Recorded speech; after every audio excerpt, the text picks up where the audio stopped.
Last split was just a huge failure for us. The Celestial expansion! 1, 2, 3! Caps is forced to run away as Jesus gets the fourth. Is shut down in the end. H2K get aced! I'm usually not good at losing because I really hate it. The Outlaws, Exile's dead, Hilly's dead, Unicorns, they're dying! Prove for myself that we can do it. Flash play, repel from Trash, he buys a few seconds, but look at the barrel! Ogo makes it count! I want first place this time. Wait, dodges the hook, he's gonna rat-a-tat-tat and spray and pray 3 members! Haven't missed balls yet in any year. This is going to be a bloodbath.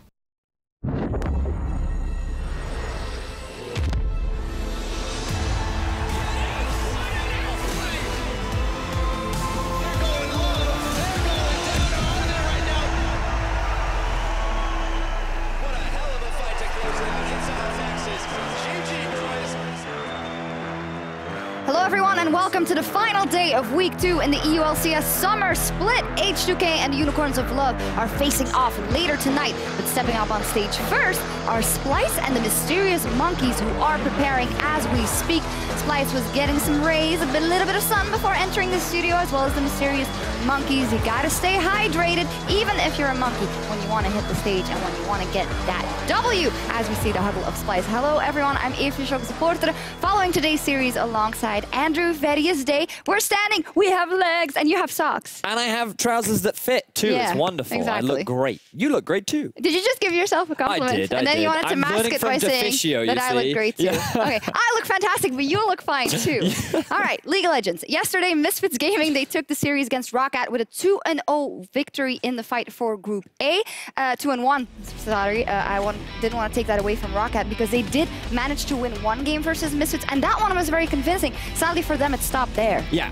Roccat, their bottom lane looked good. When they were able to get the Kalista and Rakan, things were going extremely well for them. We've seen time and time again where when he's on these playmakers, he really can have an impact. But when Roccat don't get this early lead, when they have a more standard laning phase, it feels like the other teams just have their number. Misfits, they knew exactly how to play around the map. They were so good at being able to set up plays. At around just 10 minutes into the game, once they got themselves an early lead, their pressure did not stop. No, and Maxlor was up against his ex-team, and definitely in games 2 and 3, he was able to set up all the plays and facilitate the games for Misfits Gaming, and that means that they got another victory on the board, same as G2. They ended their week with a victory over the Ninjas in Pajamas.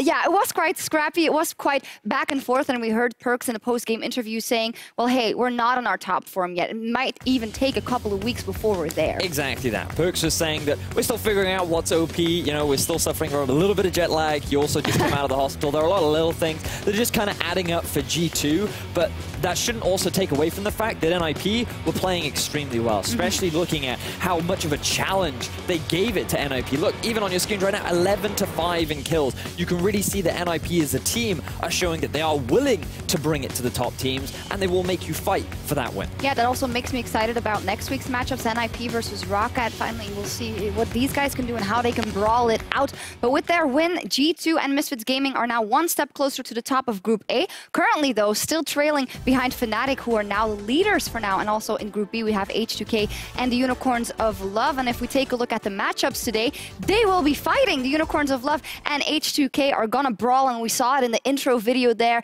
It's gonna be nasty, it's gonna be dirty, there's gonna be a lot of fighting, and there's a lot of honor involved. I'm very excited to see these teams play once again. The fact that the Unicorns have consistently throughout this year been able to beat H2K, I want to see H2K bring something back. I want to see them at the very least get their revenge one time, so that we can see these top 4 teams really going at each other. At each other, indeed. And with those 2 matches, you guys are going to have 4 days of League of Legends to pick your big plays of the week from.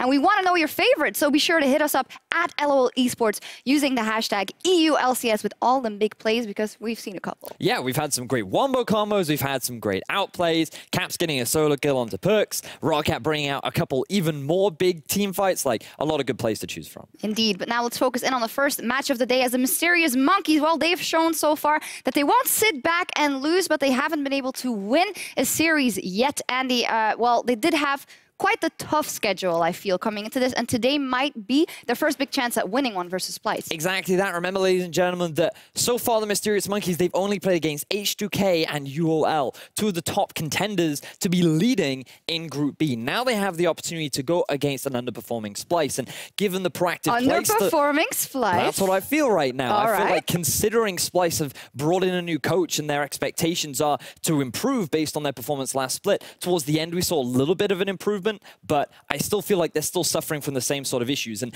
that's where I think Mysterious Monkeys have a good chance, because this is a team, they're extremely proactive. They're always looking to try and make stuff happen. They will try and fight you regardless of the circumstances that they themselves are in. And this sort of confident playstyle is exactly what a new team needs to be bringing if they want to improve here in the European LCS. Yeah.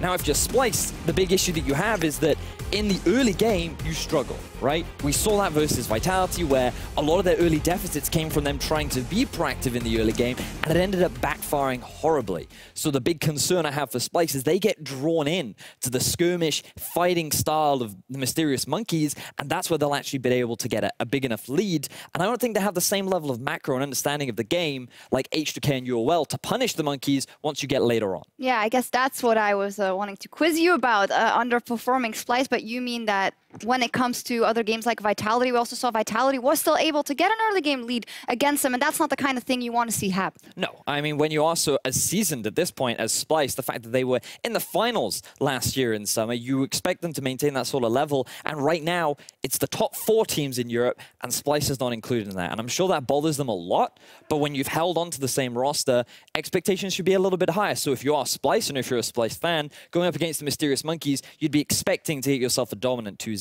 if you want to assert yourself back into the top regions of Europe. Yeah, and the big question is, will Splice get sucked into the madness of the Mysterious Monkeys? And when we look at that roster in the mid lane, Cosq is someone who's always willing to go in, is always willing to pick something for the mid lane that can make the plays, even if it fails. And he's going up against Senkux, so how much of an edge could he have there? I think he could have quite the big edge, because he is known for being an assassin player, and in the past, these two did meet in the summer split of Challenger Series, and it was actually Senkux that was able to come out on top of Cosq, but there's been a lot of evolution for both these players in that period of time, and I feel like that Senkux considered a very average mid laner in Europe, and that's not necessarily a bad thing, but when you look at Cosq, he's very polarizing. He's either going 0-10 or he's going 10-0, and he's the kind of guy that will force you into making these kind of fights, and I feel like Senkux, I want to see him try and match that. Can he hold his own against this wild, aggressive style of Cosq, or is he just going to get blasted in lane? Oh, we'll see. It does sound like a 2-1 Splice prediction when I hear all your reasons summed up. Is that correct? I'm thinking very much a 2-0 for Splice. Oh. That's what I expect from them if they're on form. But it very much depends on how much Splice get baited into the Monkeys playstyle. All right, well, we'll see what happens. The players are about ready to hit the rift, so let's go over to our casters and get this series started.